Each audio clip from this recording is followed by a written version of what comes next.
Presidential Election Petition Court on Thursday in Abuja told Chief Wale Olaonipekun, Senior Advocate of Nigeria, led counsel to Bola Ahmed Tinubu, that he was citing an old law against the request by the presidential candidate of the People's Democratic Party, Alhaji Atiku Abubakar, for live coverage of proceedings of the court. Chairman of the court, Justice Haruna Simon Tsunami, drew the attention of Olaonipekun to a portion of the Code of Conduct for judicial officers being wrongfully cited to justify Tinubu's opposition to live coverage of proceedings in Atiku's petition. At Thursday's proceeding, Tinubu, APC, and INEC are separately kicked against the request by Atiku for live coverage of the proceedings of the court to engender public trust and confidence in the courts. Atiku, through his lead counsel, Chief Chris Uche, Senior Advocate of Nigeria, has cited the momentous importance of the petition nationally and internationally to back up his demand for a live telecast of the proceeding. But in this bid to justify his vehement opposition, Olaonipekun has cited paragraph 4.6 of the Code of Conduct for Judicial Officer,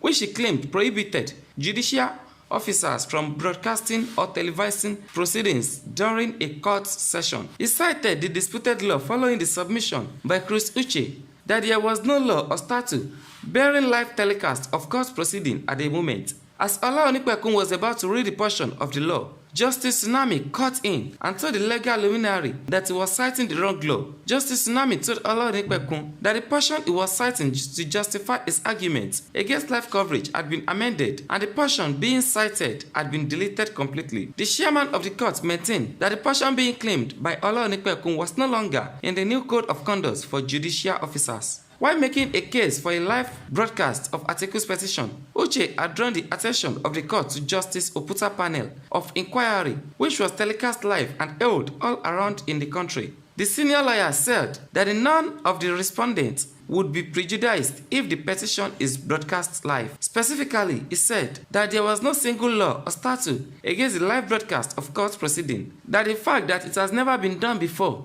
should not be misconstrued to mean that it cannot be done this time. His submission drew thunderous applause from the crowd, who clapped for some minutes before the court announced that the clapping was not allowed in courtrooms. Tinubu, in his objection raised by his counsel, said Atiku's request was not only surprising but dangerous as it is capable of prejudicing the court itself.